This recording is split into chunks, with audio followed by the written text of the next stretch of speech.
السلام عليكم ورحمة الله وبركاته. أسعد الله أوقاتكم بالرضا من رب العالمين، وأنار وجوهكم من نور وجهه الكريم. بسم الله العظيم الأعظم الوهاب نبدأ حلقة اليوم.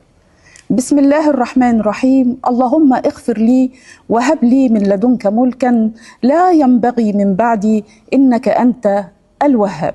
اللهم آمين. جمهورنا العزيز، أهلا وسهلا ومرحبا بكم في حلقة جديدة من برنامجنا دعاء الصائمين من القرآن الكريم. هذه الحلقة مسجلة من مسجد السيدة نفيسة رضي الله عنها وأرضاها بالقاهرة، وضيف الحلقة هو الدكتور محمد طه رمضان، إمام وخطيب مسجد السيدة نفيسة. أهلا وسهلا بفضيلتك يا دكتور. أهلا وسهلا بحضرتك. أهلا وسهلا. كل سنة وحضرتك طيب ورمضان كريم. وحضرتك بخير، وربنا يعيد علينا وعليكم الأيام بالخير والبركات. دكتور محمد، عايزين نسأل حضرتك أسئلة عن الصيام وشهر رمضان الكريم. يقول الله تعالى: بسم الله الرحمن الرحيم، شهر رمضان الذي أنزل فيه القرآن هدى للناس وبينات من الهدى والفرقان فمن شهد منكم الشهر فليصمه. صدق الله العظيم. سؤالنا يا دكتور، لماذا فرض الله علينا الصيام؟ الحمد لله والصلاة والسلام على سيدنا رسول الله، وبعد. هو الحقيقة العبادات كلها فرضها الله تبارك وتعالى لحكم جليلة. فالصيام الحق تبارك وتعالى ذكر الغاية منه في قوله تعالى: يا أيها الذين آمنوا كتب عليكم الصيام كما كتب على الذين من قبلكم لعلكم تتقون. فالتقوى هي الغاية والنتيجة والثمرة المرجوة من الصيام. طب إيه هي التقوى؟ التقوى هي امتثال أوامر الله واجتناب نواهيه ولزوم مراقبته. فالصائم حين يمسك ويمتنع عن الطعام وعن الشراب وعن المفطرات فإنما هو يلتزم أمر الله عز وجل، يلتزم أمر الله فينال بذلك درجة التقوى.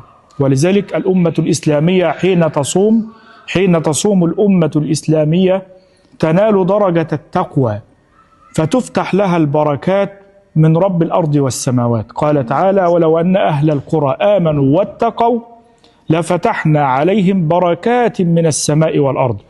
وسيدنا عمر رضي الله عنه وأرضاه بيسأل سيدنا أبي بن كعب عن التقوى: إيه هي التقوى؟ ما التقوى؟ قال: يا أمير المؤمنين، أما سلكت طريقا ذات يوم فيه شوك في الأرض؟ قال: بلى. قال: ماذا فعلت؟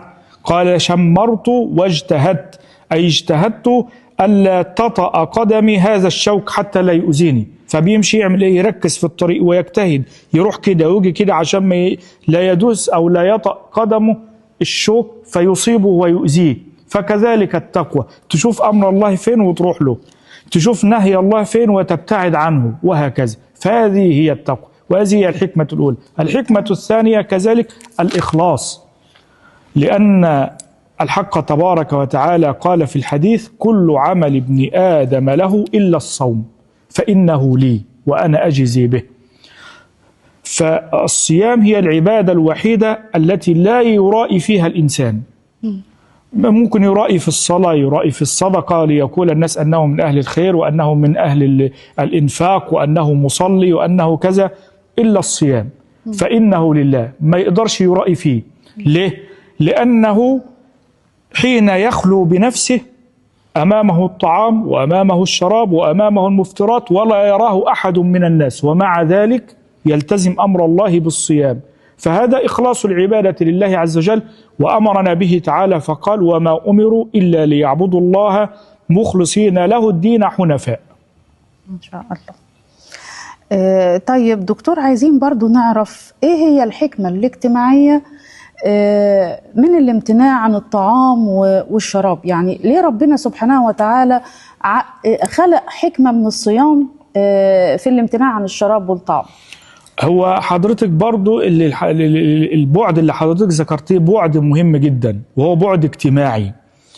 لأن حضرتك الحق تبارك وتعالى أنعم علينا بنعم كثيرة، لكن الإنسان غالبا يكفر بنعم الله أو لا يوفيها حقها ولا يؤدي شكر الله فيها، فيكفر بهذه النعم. قال تعالى: وآتاكم من كل ما سألتموه وإن تعدوا نعمة الله لا تحصوها إن الإنسان لظلوم كفار. فالأغنياء طول العام يأكلون ويشربون ويتلذذون بالطعام والشراب، أفضل المطعومات وأشهى المأكولات، فالحق تبارك وتعالى أراد أن يمنعهم عن الطعام والشراب في رمضان حتى يشعروا بالفقراء، فيدرك أن هناك فقيرا طيلة العام مش في رمضان بس، لا يجد طعاما لا يجد شرابا لا يجد مأوى، فيشكر الله عز وجل على نعمه ويؤدي حق الله فيها، ويشعر بهؤلاء الفقراء والمحتاجين فينفق ويتصدق عليهم.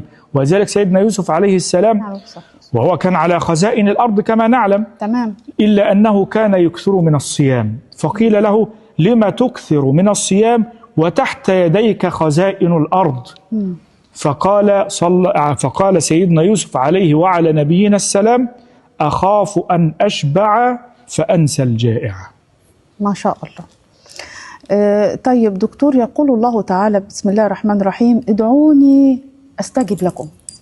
ويحب الله العبد الذلول المتضرع إلى الله، يعني يسجد ساجدا وراقعا وقائما، يتوجه إلى الله بالدعاء لرفع جميع البلاءات عليه، أو لأن ربنا سبحانه وتعالى يمنحه الدرجات العلى. عايزين حضرتك تدعو، وإحنا والجمهور كله يدعو وراء حضرتك. أعوذ بالله من الشيطان الرجيم. بسم الله الرحمن الرحيم. الحمد لله رب العالمين، والصلاة والسلام على أشرف المرسلين. ربنا لا تؤاخذنا إن نسينا أو أخطأنا، ربنا ولا تحمل علينا إصرا كما حملته على الذين من قبلنا، ربنا ولا تحملنا ما لا طاقة لنا به، واعف عنا واغفر لنا وارحمنا، أنت مولانا فانصرنا على القوم الكافرين، ربنا تقبل منا إنك أنت السميع العليم، وتب علينا يا مولانا إنك أنت التواب الرحيم، ربنا آتنا في الدنيا حسنة وفي الآخرة حسنة وقنا عذاب النار، وصلى اللهم وسلم وبارك على سيدنا محمد وعلى آله وصحبه وسلم. نتوجه للدكتور محمد بجزيل الشكر، وبارك الله لك يا دكتور محمد، ويعني هنقول لحضرتك جزاك الله خيرا. في نهاية حلقتنا بنقول: بسم الله الرحمن الرحيم، إن الله وملائكته يصلون على النبي يا أيها الذين آمنوا صلوا عليه وسلموا تسليما.